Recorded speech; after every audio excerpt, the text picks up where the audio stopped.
The silence in our home had a voice of its own.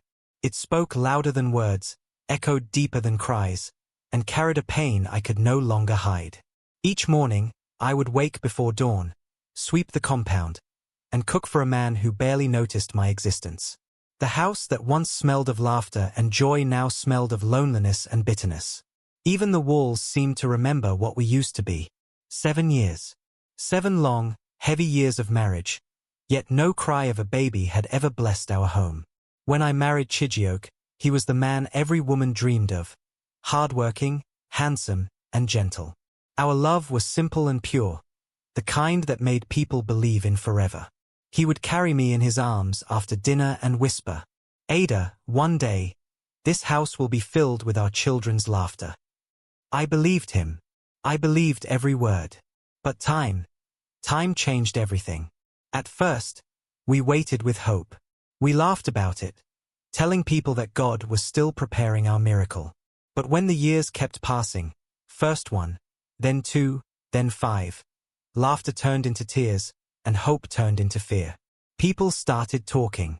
His mother would come to visit and look at me like I was a curse sent to destroy her son's destiny. "Haim," she would sigh loudly. "A tree that doesn't bear fruit will one day be cut down." Each time she said that, I felt a knife twist inside my chest.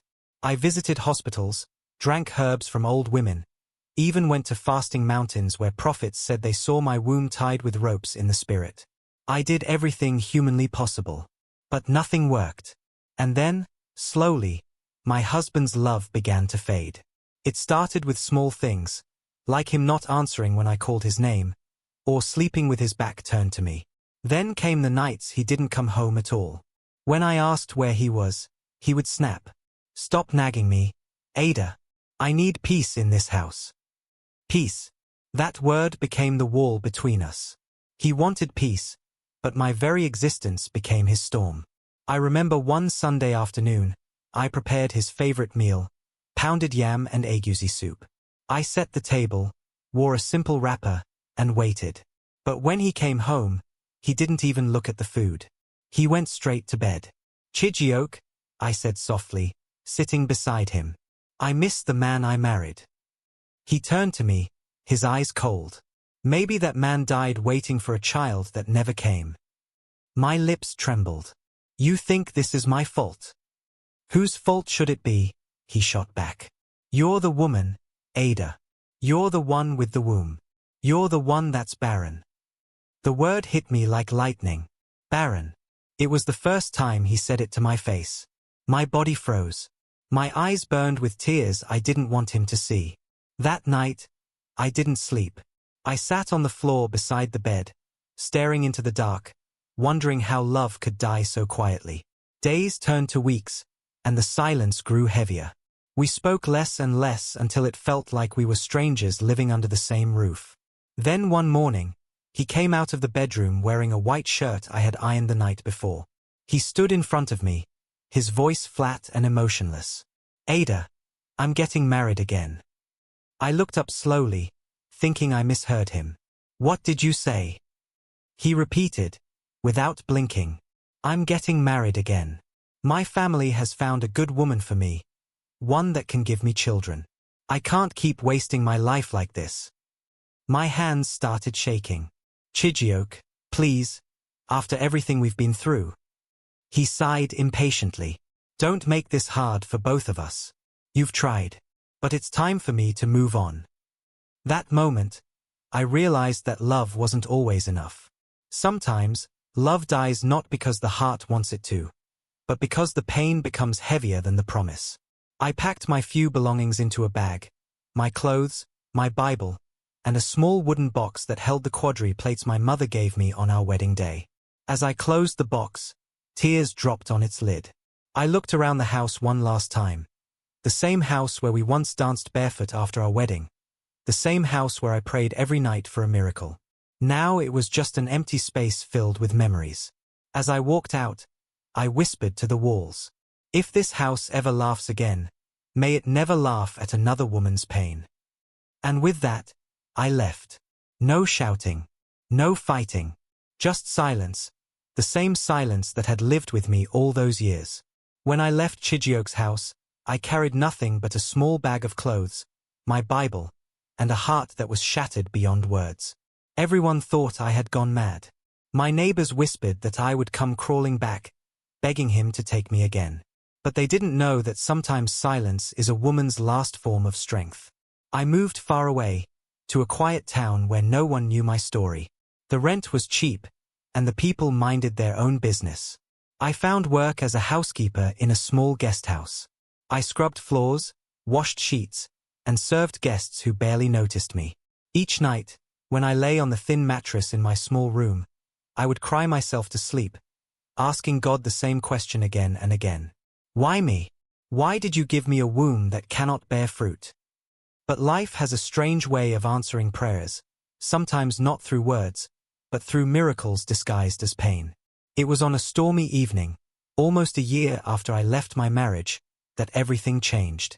As I closed up the guest house, I heard a weak cry from behind the building. At first, I thought it was a cat, but when I followed the sound, I saw a young woman, barely alive, lying beside the wall, drenched, trembling, and bleeding. She was heavily pregnant. I rushed to her side. "Sister, please hold on," I said, panicking. "Let me get help." But she grabbed my hand weakly. "Please, don't leave me," she whispered. "I have no one." Before I could say another word, she screamed, the kind of scream only a woman in labor can give. I was terrified, but something in me pushed fear aside. I tore a bedsheet into strips, boiled water, and did what I had only seen other women do. That night, under the dim light of a kerosene lamp, I helped her bring 4 children into the world, 2 boys and 2 girls. 4 tiny babies, crying in unison. Quadruplets. The young woman was too weak. She held my hand, tears in her eyes, and said, "Please take care of them." "I can't." Before I could answer, her hand fell limp. She was gone. I sat there, frozen, surrounded by the cries of 4 newborns and the body of a woman who had trusted me with her last breath. My tears flowed uncontrollably. I had left my husband because he called me Barren, and now, here I was, holding 4 lives that had no mother. It felt like God himself was whispering to me, "You may not have given birth, Ada, but I have made you a mother." The following morning, I reported the death to the local authorities. The woman had no identification, no family, nothing. The police told me the babies would be taken to an orphanage. But I refused. "No," I said. "She gave them to me with her dying breath. These children are mine now." It wasn't easy. Feeding 4 babies with the little I earned was nearly impossible. I had to beg for help, borrow money, and sometimes go hungry just to make sure they ate. But every time I looked at their faces, I saw hope. I named them Chisholm, Chidima, Chibweek, and Chika, all names that meant God is with me. They grew quickly. Their laughter filled my small room. Their cries became music to my heart. Each morning, I would watch them sleep and whisper, "You are the reason I survived." Years passed. People in the neighborhood began calling me Mama Ejimaraneno, the mother of quadruplets. No one cared where they came from. All they saw was love. I worked harder, took on laundry jobs, cooked for neighbors, and somehow, we survived. But one afternoon, as I stood in the market selling food, I overheard 2 women talking. "Ow! Have you heard the news?" one of them said, her eyes wide with excitement. "What news?" the other replied. "Chijiok, that man from Eek village, is getting married next week." My hands froze. The wooden spoon I was holding slipped and fell. "Married?" the second woman asked. "Yes, oh. To that girl from his church, Ngozi. They say she's already pregnant. The wedding will be grand. He even built a new house." I felt my heart twist inside me. My ex-husband, the man who once called me Barren, was now marrying another woman because she was carrying his child. For a moment, I couldn't breathe. I looked at my children playing beside me. Their laughter, their innocence, and tears filled my eyes. That night, after putting them to bed, I sat in the corner of my room, staring at them as they slept. My mind was at war. Should I go to the wedding? Should I show him that God had blessed me in ways he could never imagine? I prayed for strength, and when I opened my eyes, my heart was clear. Yes, I whispered. I will go. But not to fight, to testify. I decided I would attend that wedding, not in anger, but in peace. I would walk in with the 4 children God gave me, and let the world see that no man has the final say over a woman's destiny. The next morning, I dressed the children in their cleanest clothes. I braided the girls' hair and polished the boys' shoes. As I looked at them, tears rolled down my face. You are my miracle, I said softly. And tomorrow, the world will see what God can do. The morning of the wedding came quietly. There was no storm, no sun rising with golden rays, just stillness. The kind of stillness that comes before destiny changes a story forever. I woke early, bathed my children one by one, and dressed them carefully in matching white outfits. The girls wore simple lace gowns with tiny pink ribbons in their hair, and the boys wore white shirts and black trousers. They looked like angels. My eyes filled with tears as I looked at them. My babies, I whispered, kneeling beside them. Today, you will walk into a place that once broke your mother's heart. But we are not going there to fight. We are going to show the world that God writes better stories than men. Chisholm, my eldest by 2 minutes, asked innocently, Mama, will they be happy to see us? I smiled faintly. Some will cry. Some will be shocked. But you, my loves, will just hold Mama's hands and smile. We boarded a tricycle heading to the church. I held them close as the breeze brushed against our faces. My heart raced, not out of fear, but out of purpose. For 7 years, I had carried shame, pain, and rejection. Today, I was carrying proof that God never sleeps. When we arrived at the church, the compound was already filled with guests. Cars lined the street, decorations glittered, and laughter echoed. It was a grand celebration, exactly how I knew Chijioke would want it. The moment I stepped down, whispers started immediately. Some recognized me. Some couldn't believe their eyes. Is that not Ada? The woman he left. But look at those children. Wait, 4 of them. Jesus, what's happening? I held my head high and walked through the crowd, each of my children holding one of my fingers. The murmurs grew louder as we entered the church. Inside, the ceremony had just begun. The pastor was speaking about love, patience, and God's blessings in marriage. Chijioke stood at the altar, tall and proud in his white suit. Beside him was Ngozi, beautiful, glowing, her stomach visibly round with pregnancy.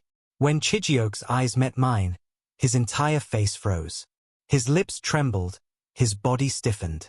For a moment, I saw fear flicker in his eyes. He turned to the best man, whispering something, but the man only shrugged. I quietly walked to the front row. The church was now completely silent. The pastor's voice faded as everyone's attention turned to me. When he finally spoke, his voice shook a little. Madam, are you here to object to this wedding? I shook my head gently. No, Pastor. I didn't come to object. I came to bless. I motioned for my children to stand beside me. They held hands, their bright eyes shining like light in the middle of a storm. Then I faced the congregation and began to speak. My name is Ada. 7 years ago, I stood where that young woman is standing today. I was filled with dreams, love, and hope. I believed marriage was forever. But when life tested me, the man I loved turned his back on me and called me Barren. Gasps filled the room. Ngozi's eyes widened, and Chijioke looked down in shame. He said I could never give him children. He said I was a curse. I left with nothing, not even a piece of pride. But one thing I carried with me was faith. And God saw my tears. I turned and looked at my 4 children. 1 year later, when I thought life was over, God brought these 4 miracles into my arms. They were abandoned, helpless, but God said, Ada, this is your testimony. I raised them alone, with tears and hunger, but with love. And today, I stand here, not barren, not broken, but blessed. The hall erupted in murmurs. Some began to cry. The pastor's wife covered her mouth in shock. I took a deep breath and continued. I didn't come to destroy this wedding. No. I came to return the shame that was placed on my name. I came to show that when man rejects you, God redirects you. Chijioke tried to speak, but his voice broke. Ada. I didn't know. I looked at him calmly. You didn't need to know. God knew. You wanted children, and I wanted peace. And now, we both have what we asked for, just not in the same place. Tears streamed down his face as he dropped his microphone and fell to his knees. Ada, please forgive me. I was foolish. I let pride destroy what we had. Ngozi, the bride, began to cry too. She walked up to me and held my hand. I'm sorry, sister. I didn't know. I thought you left him willingly. I smiled softly, wiping her tears. You did nothing wrong. Love isn't the problem. Pride is. Take care of him, but remind him never to look down on another woman, because only God decides who is barren. At that moment, the church was silent again, but not with judgment, with reverence. Even the pastor was in tears. He slowly walked toward me and said, Madam Ada, today you have preached the most powerful sermon I have ever heard.